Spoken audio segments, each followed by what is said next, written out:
धर्मपुरे के बाशऊर शहरियों और मेरी बहनों जो खातून आई हैं बड़ी तादाद में, क्योंकि आपका बहुत बड़ा रोल होगा इस इलेक्शन में।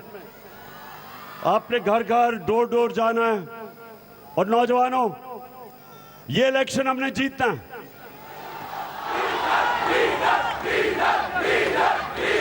मैं आता हूं डीजल पे, ठहर जाओ थोड़ी देर। अच्छा, सबसे पहले खामोशी खामोशी। देखिए, सबसे पहले मैं ये धर्मपुरे में पहली दफा आया हूं। मेरा दोस्त, मेरा क्रिकेट का पुराना साथी, दुनिया की तारीख में एक ऐसा लेग स्पिनर जो शायद ही उसकी कोई मिसाल हो। मैं अपने दोस्त अब्दुल कादिर को आज खराज तहसीन पेश करना चाहता हूं। वो आज हमारे साथ नहीं है, लेकिन मेरे हमेशा वो दिल में बसेगा, क्योंकि वो एक बड़ा अजीम खिलाड़ी था धर्मपुरे से, जो एक वर्ल्ड क्लास क्रिकेटर था। और जो मुझे अफसोस से कहना पड़ता है कि आज वो मेरे साथ यहाँ नहीं है, लेकिन जब मैंने 26 साल पहले सियासत शुरू की, 26 साल पहले,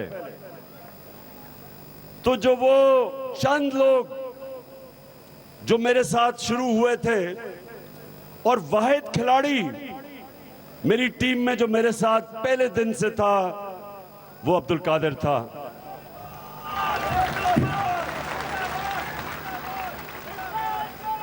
अच्छा धर्मपुरा के लोगों, अब ये एक मेरी बात गौर से आपने मेरी आज बात सुननी है। खामोशी। देखें, ये जो लोटे हैं,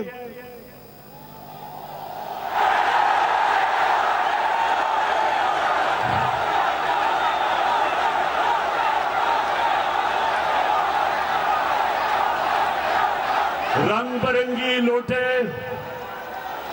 डिफरेंट साइज के लोटे,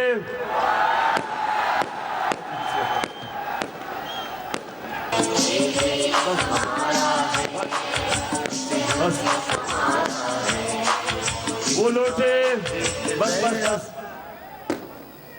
कई लोटे महंगे हैं, कई सस्ते हैं, लेकिन हैं सारे लोटे। तो मुझे पता है कि एक बस बस बस बस हमारी कौम, हमारी कौम, हमारी कौम दुनिया के अजीम तरीन लीडर, कभी कोई ना ऐसा इंसान आया है ना आ सकता है। मोहम्मद मुस्तफा नबी सल्लल्लाहु अलैहि वसल्लम के हम उम्मती हैं। गौर से सुने, आज बाद में नारे। पाकिस्तानियों याद रखो, ये वाहिद दुनिया में मुल्क बना था इस्लाम के नाम पे। हिंदुस्तान के मुसलमानों ने पाकिस्तान के लिए वोट दी, इसलिए कि हमारे मुल्क का एक बनने पे नारा था कि पाकिस्तान, पाकिस्तान का मतलब क्या? मेरा तेरा रिश्ता क्या? इस बड़े वादे, ये अल्लाह से वादा है, ला इलाहा इल्लल्लाह, उस पे बना था मुल्क। और उस मुल्क में जब एक सियासतदान लोगों से वोट लेके अपना ज़मीर बेचता है, अपने ज़मीर की कीमत लगाता है, पैसे के बुत की पूजा करता है, तो सारी कौम पे लाजिम हो जाता है कि इन मुनाफिकों को, इन लोटों को हम सब मिलके इनको शिकस्त दें। आपने सबने इसको अकरम उस्मान की जंग नहीं समझनी। ये अकरम उस्मान की जंग नहीं है, ये आप सबकी जंग है। ये आपकी जंग है, ये पाकिस्तान की जंग है। ये जो हमने पाकिस्तान बनाया था और उसमें जो हमने अल्लाह से वादा किया था कि अल्लाह हम इसको वो मुल्क बनाएंगे जो मदीना की रियासत के उसूलों पे खड़ा होगा, इस्लामी फलाई रियासत। हमारा वो ख्वाब था। उस ख्वाब के अंदर ये लोटे, ये अमेरिकनों के गुलाम, ये चेरी ब्लॉसम बूट पॉलिश,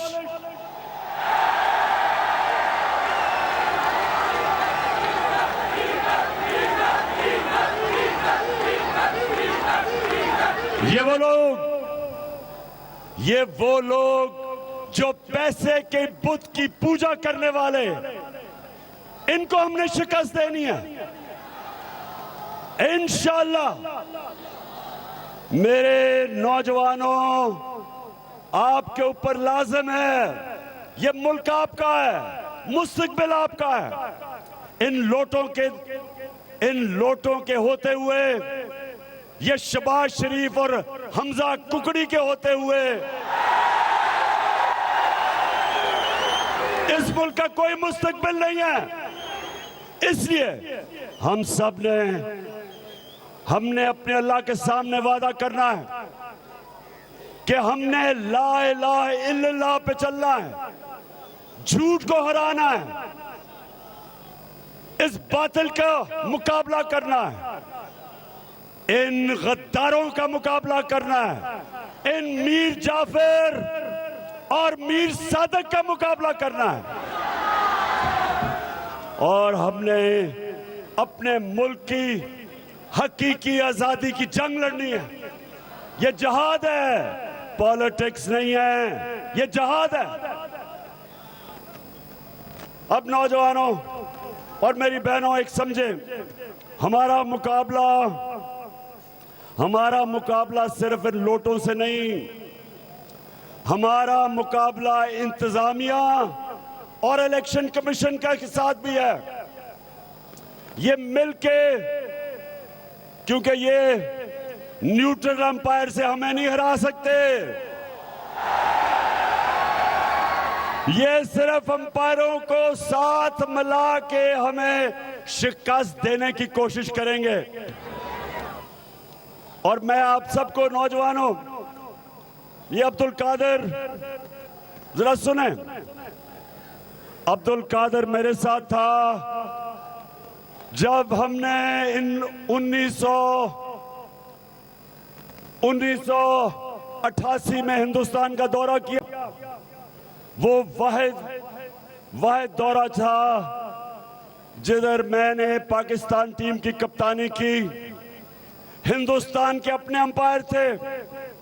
उससे पहले और उसके बाद ना कभी हम हिंदुस्तान में उनके अंपायरों से जीते और ना कभी वो पाकिस्तान में हमारे अंपायरों से जीत सके। वो वाहिद था, वो वाहिद दौरा था जिधर मैं अपनी टीम को लेके गया हिंदुस्तान, और हिंदुस्तान के अंपायरों के होते हुए हम उनको फेंटा लगा के आए। ये वो वक्त फिर आ गया, अंपायरों के साथ हमने इनको फेंटा लगाना है इंशाअल्लाह। अब ये सुने, मैंने पिछले 2.5 साल कोशिश करता रहा कि हम पाकिस्तान में साफ और शफाफ इलेक्शन करवाएं। मैं कहता गया कि ईवीएम मशीनों का इस्तेमाल किया जाए। हमने पूरी कोशिश की। और ईवीएम मशीन क्यों? क्योंकि पाकिस्तान में इलेक्शन में धांधली होती थी और हमने धांधली खत्म करने के मशीनों का इस्तेमाल का 2.5 साल से कोशिश करते रहे। ना इलेक्शन कमीशन, उसने पूरी कोशिश की इसको सैबोटाज करने की।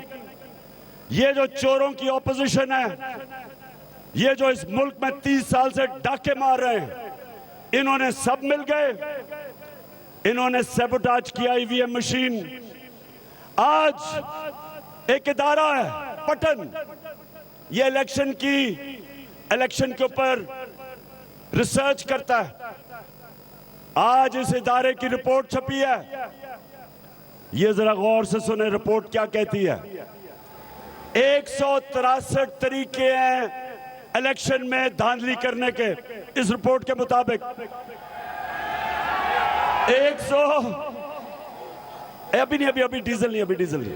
163 तरीके इलेक्शन में धांधली करने के हैं इस रिपोर्ट के मुताबिक। उसमें से 130 धांधली करने के तरीके खत्म हो जाते हैं अगर ईवीएम मशीन का इस्तेमाल हो। ये आज रिपोर्ट आई है। हिंदुस्तान में भी ईवीएम की मशीन इस्तेमाल होती है, ईरान में भी ईवीएम की मशीन इस्तेमाल होती है, लेकिन पाकिस्तान में इन चोरों ने इलेक्शन कमीशन के साथ मिलके और पीछे जो लोग बैठे हुए हैं जो इलेक्शन को कंट्रोल करना चाहते हैं, इन्होंने ईवीएम मशीन नहीं आने दी।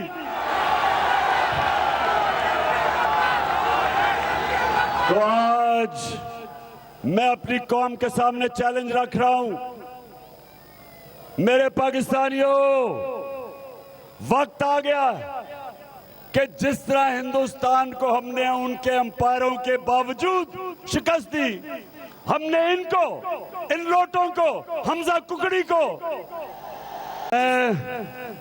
नौजवानों सुनो गौर से, और मेरी बहनों आप भी सुन लो, मैं क्या चाहता हूं। जब मैं क्रिकेट का कप्तान था और ग्राउंड में जाता था तो अपनी टीम से सिर्फ एक चीज कहता था, सिर्फ एक चीज। मैच से पहले मैं सिर्फ एक चीज कहता था जो आज मैं आप सब जो मेरी टीम है आपको कह रहा हूं। मैं उनको कहता था कि मैं सिर्फ तुम्हारे से एक चीज चाहता हूं। मैं ये चाहता हूं कि आपने ग्राउंड पे अपनी कोशिश पूरी करनी है, आपने आखिरी गेंद तक मुकाबला करना, हार नहीं माननी, और उसके बाद अल्लाह से दुआ करनी है कि अल्लाह हमें कामयाबी दे, क्योंकि कामयाबी तो अल्लाह देता है। तो आप सबको मैं आज ये कह रहा हूं, घर घर जाना है, आपने एक एक दरवाजे पे जाना है, आपने एक एक दरवाजे पे एक ही चीज कहनी है कि ये आपके बच्चों के, इस मुल्क के मुस्तकबिल की हकीकी आजादी की जंग है। ये पॉलिटिक्स नहीं, ये जहाद है। मुल्क की आजादी के लिए जदोजहद करना जहाद है। ये जो वक्त है, नौजवानों याद रखो, हमारा मुल्क बदल रहा है। कोई ताकत जो इस मुल्क में तब्दीली आ रही है, कोई ताकत नहीं रोक सकती। इंशाअल्लाह जो मर्जी कर ले, अमेरिका बैठ के वहां से जो मर्जी करे, अमेरिका तुम्हारे से बड़ी सुपर पावर ऊपर है अल्लाह। ये कौम, हमारी कौम ला इलाहा इल्लल्लाह, कोई नहीं है खुदा सिवाय अल्लाह के। हम आजाद लोग हैं। ला इलाहा इल्लल्लाह इंसान की जंजीरें तोड़ देता है। ला इलाहा इल्लल्लाह एक छोटे से इंसान को एक बड़ा इंसान बना देता है। ला इलाहा इल्लल्लाह एक बाल का शाहीन बना देता है, उसकी परवाज शुरू हो जाती है, एक बड़ा इंसान बन जाता है। जब तक हमारा ला इलाहा इल्लल्लाह हमारे दिल में नहीं आता, जब तक हम पैसे की बुत की पूजा, ये जो लोटे हैं ये पैसे के पुजारी हैं, ये शिर्क करने वाले हैं।